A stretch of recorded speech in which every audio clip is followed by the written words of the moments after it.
so just got to brush my teeth and go on the toilet and put my contact lenses in, and trying to be quiet for everyone else. I might still be asleep, but I like to start the day with some meditation, so just 10 minutes.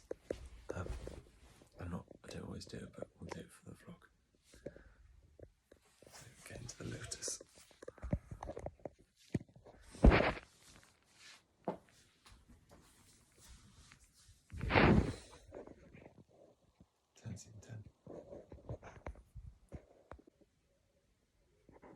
Okay, so just finished my meditating there, and I feel a lot better for it. Really nice way to start the day. But I'm not been that consistent doing it, but hopefully this is the start of getting a good routine with it again. So we got some, actually quite rare for me, actually got a little bit of smoothie there just because we had some in, and then we got booked get home to get some green tea, and we've just had some water. So there we got some cornflakes, protein powder, honey, raisins, soy milk. So I'm just getting my ride nutrition ready here, and so for doing 6 hours, 5 on the road with some VO2 max efforts, 4x5 minute efforts, and then an hour on the heat training on the trainer after.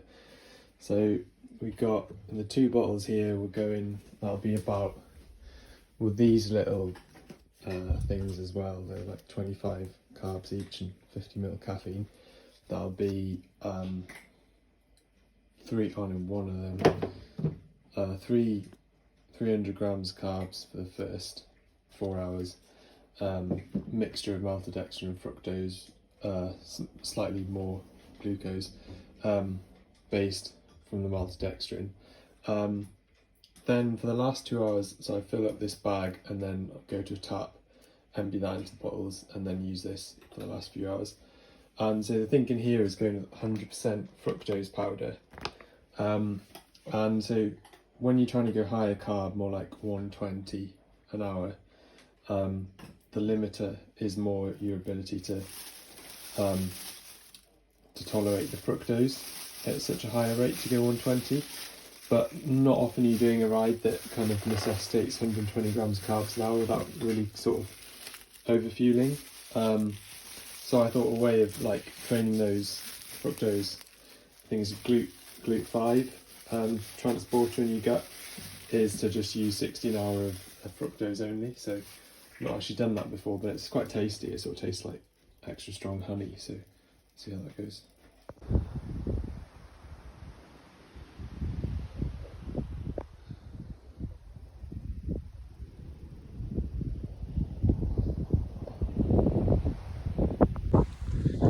So we just done the first one of those VO2s, and I think it's like low 520s, but 500 watts, and I felt really good, really front loaded. I was seeing 900 watt average for the first quite a while, and the cadence was pretty good at that first bit as well. And then 4 minutes in, I'm in the 530s, but then I just get to the top of the hill and it's like slight descent, you've got to change into the big ring, and I actually then starts going downhill. I'm trying to keep the top of the power as best I can, but it's just not happening. So anyway, the good news is that's sensations for the power really good, and I was trying to spin more, like my average is probably in the 80s, so it's not like, for me that's reasonably high for this sort of effort compared to what I've done historically. But so next few, I think if I keep them around 500 mark, focus on the cadence a bit more, and we'll go to a different road climb, which should be better, like for at least, I'm not going to run out of road, so catch you a bit.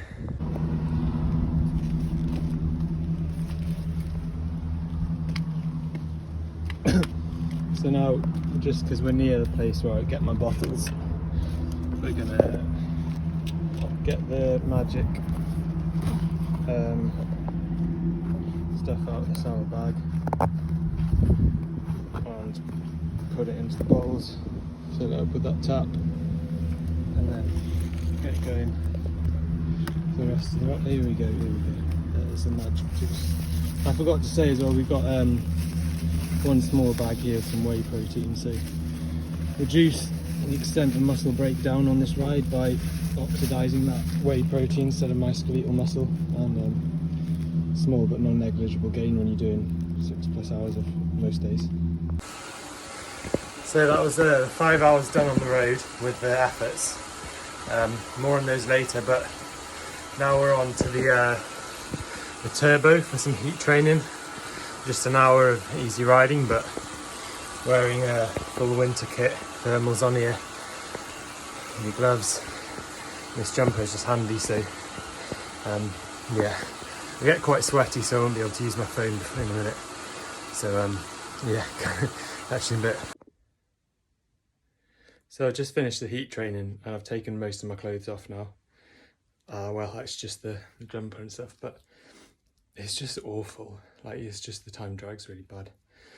I mean, that wasn't actually the worst I've had in terms of the time dragging. Trying to just ride really quite easy to keep my heart rate down, and so 137 BPM for 192 watts, and that's a bit more for the first 20 minutes to kind of get the heat up, and then like 180 the rest of the time. It's just like, it's just horrible. But hopefully 5 to 10% extra gains from this block. So until next time. So I'm struggling here to keep track of things as we go, but I'll get first refeed before I go in the shower, and after that heat I think we need some of it to supply in the ice creams. And there's some ways you can't appreciate them so much when you're hungry, but I think you can kind of appreciate it a lot. Like this first feed, you kind of just inhale it, and that's why I'm struggling not to actually film this, but I think we'll probably whack that in with 100 grams of cereal, protein powder, 600ml milk, raisins. Yeah, catch you in a bit. So just when you thought this was going to be a boring vlog about cycling, we've actually met Mr. Hedgehog here. Trying to get some kind of like... Trying to make the video substantially more interesting.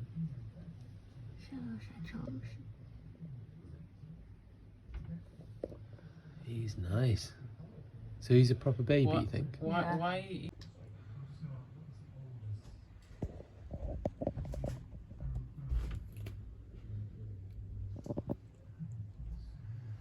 He's pretty cool. Is he not hurt? You see his ears, Roll, which was published in 1907. So the next feed is, so that's 3 eggs in there, it's a GF pizza because I see the app, and peppers, mushrooms, courgettes, not really mushrooms, and yeah, just put some tomato, actually just some nice special tomato ketchup on. The problem was...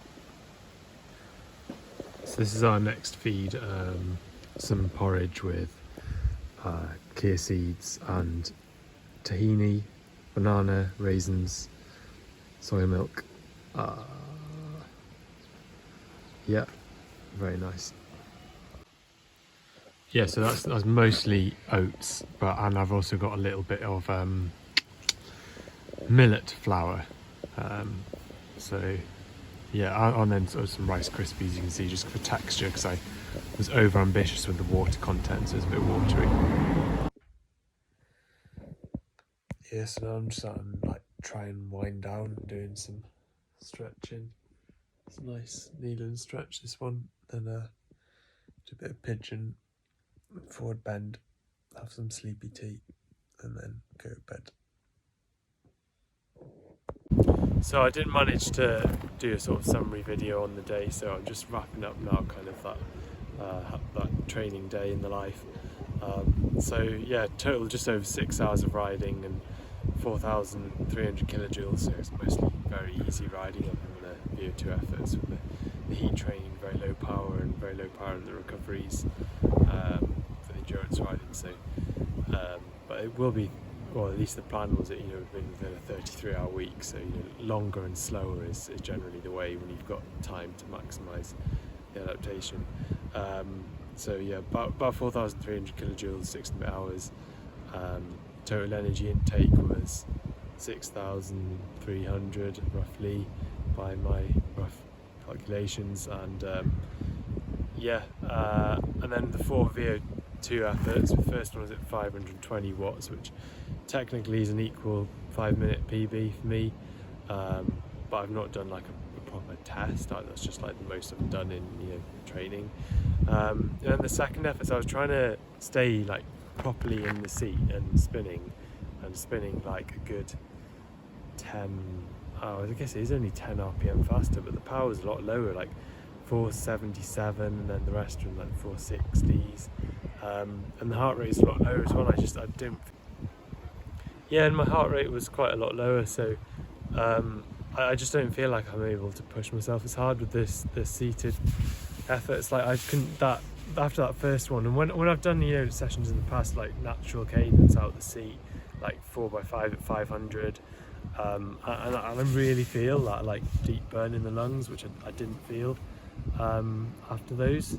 And so I think that's, you know, historically I've had problems with my bike fit and a lot of my shifting not working, so like seated power, especially above thresholds, just not felt as good for me. So I can't boost myself the same way, but it's something we'll keep monitoring, keep working on, and we'll just keep an eye on it. And a last small detail a few small details I forgot to include was a few supplements that I take. I take beta-alanine, which is 3 times a day. I take about 2 grams. I used to have little drug scales to weigh it out, but I don't bother that anymore. I just do like slightly more than half the scoop.